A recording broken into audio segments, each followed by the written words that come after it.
All right, section 2.3, functions. So there's a good chance a lot of you have had some exposure to functions before. If that's the case, great. We'll just smooth out any details we need to. And if you haven't seen them before, welcome to functions. They're kind of fun and they're not too bad, so I think we'll be okay here.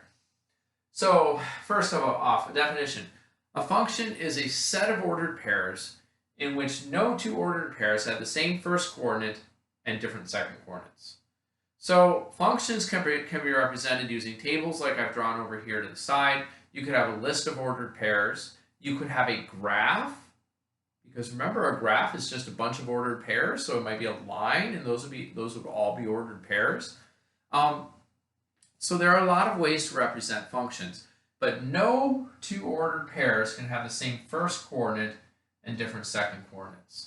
So I have two examples here, and I want to kind of look at them because I want to determine, do we have functions here or do we not have functions? So the first one, hopefully you can see my ordered pairs, 3, 1, 5, 2, 7, 3, 9, 2, and 11, 1. Notice, here's all I need to see. The first coordinates are all different. Since all the first coordinates are different, it's impossible to have a first coordinate that has two different outputs. Okay, so since no two ordered pairs have the same first coordinate and different second coordinates, nothing has the same first coordinate here. This has to represent function. For the second one, now we have a problem. Okay, so take a look at it, see if you can see the problem. But we do, and I'm going to give you about 2 seconds. Pause it if you want, a little more time. But here's what our problem is. Notice I have repeated first coordinates, 1 and 1, 2 and 2. The 3, that one's unique, but it doesn't matter. I have 2 1s, I have 2 2s. Now that's not necessarily a problem. If those ordered pairs are exactly the same, if this were 1 4 and 1 4, that wouldn't be a problem. They would still be one first coordinate with one second coordinate. But that's not what I wrote down over here, is it? No, I wrote down 1 and 4 and 1 and 5. Here we have two ordered pairs that both have the same first coordinate, 1, and they have different second coordinates, the 4 and the 5. So this one is not a function. And so we actually have, for graphs, we actually have a test. And it's called the vertical line test, and that's what we're going to look at just as soon as I clear off this board. All right, so here is the vertical line test, a little continuation of what we were just talking about, just with graphs now, instead of written out ordered pairs. So the vertical line test says if any vertical line crosses the graph at most one time, the graph represents a function. Okay, so again, feel free to write that down. It's in your book too. But here we go. Here's a graph. So you can see I have a graph, and it weaves around a little bit. But importantly, here's my vertical line, and I can put this vertical line anywhere. Anywhere I put that vertical line, it's only going to hit the graph once. That means that we have a function. Any input value you pick, so say this x value right there, gives us just one y value. Now a counterpoint, something that would fail the vertical line test, is if you say consider a circle. Consider a circle. Any vertical line that goes down there is going to hit the circle twice. That means you have an x value with two y values, and that's not something we can have with functions. So there you go, vertical line test. It's an easy way to check and see if you have a graph, if the graph actually represents a function. All right, so next up, we're going to talk about domain and range. These are terms that we use that refer to functions, or to pieces of functions, I guess I should say. The domain is the set of first coordinates for your function. That's usually going to be x values, not always. This is math class, so we will use a lot of x's, but there are other letters that can certainly be used. And range is the set of second coordinates, and again, that's usually y. So if you have a list of ordered pairs, it's really easy. You say, hey, here are my first coordinates, that's my domain. Here are my second coordinates, that's my range. Graphs are a little bit more interesting though. Okay, how do you figure out the domain and the range if you're just given a graph? So here's what we want to do. I've got it all laid out here. I have an example. I have a nice looking parabola. It goes down to a y value of -4. That's going to be important in just a second. But basically, here's what you want to do.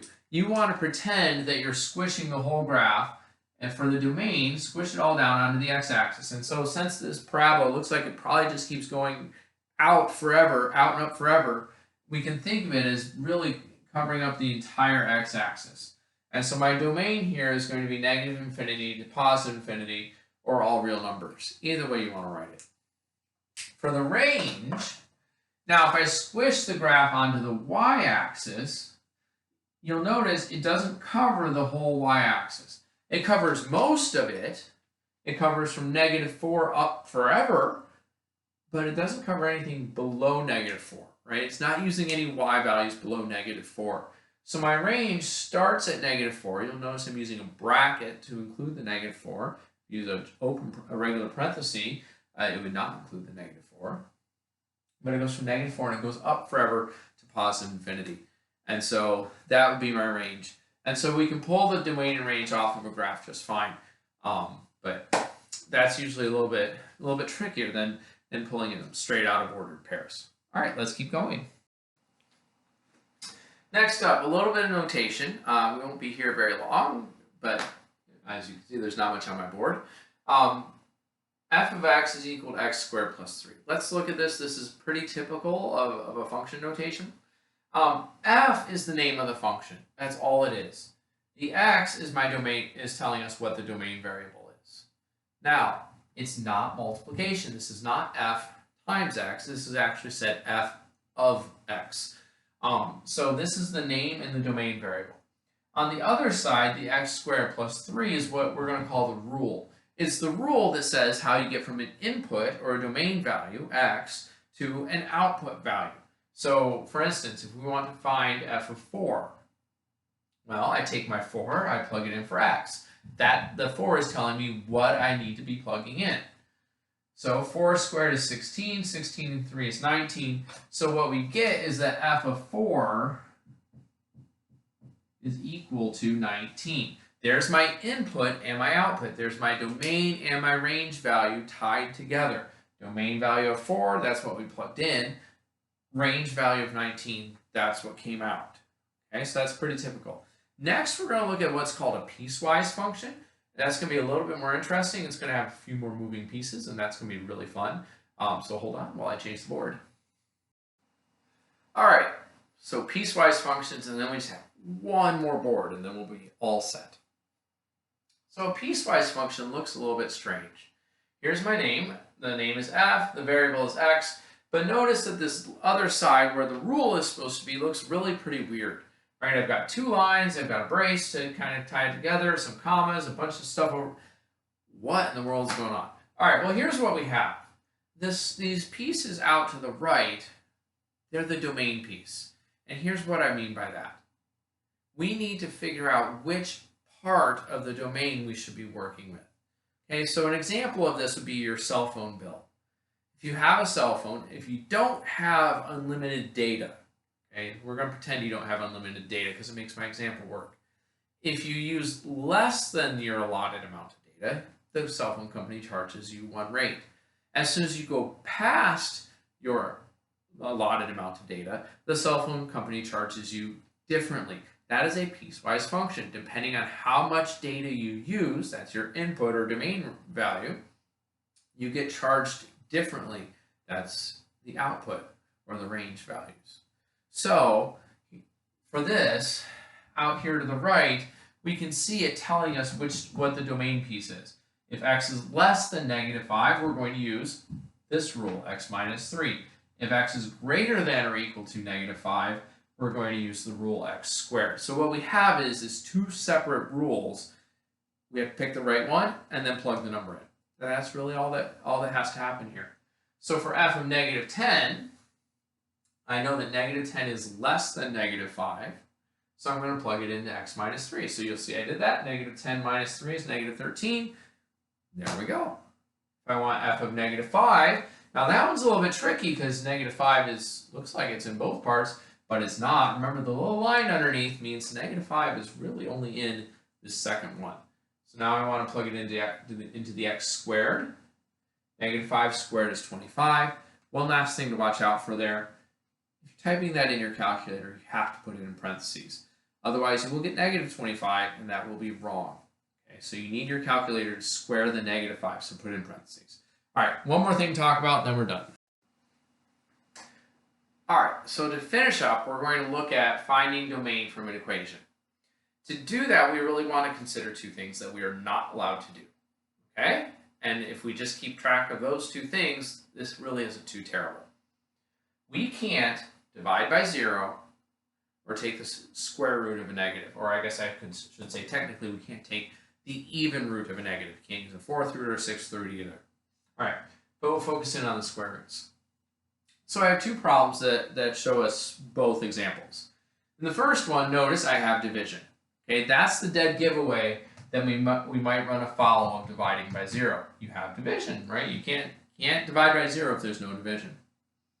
So for this problem, the only thing that matters is that the denominator is not allowed to be 0.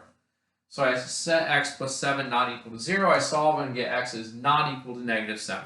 I would accept x is not equal to negative 7 as the domain.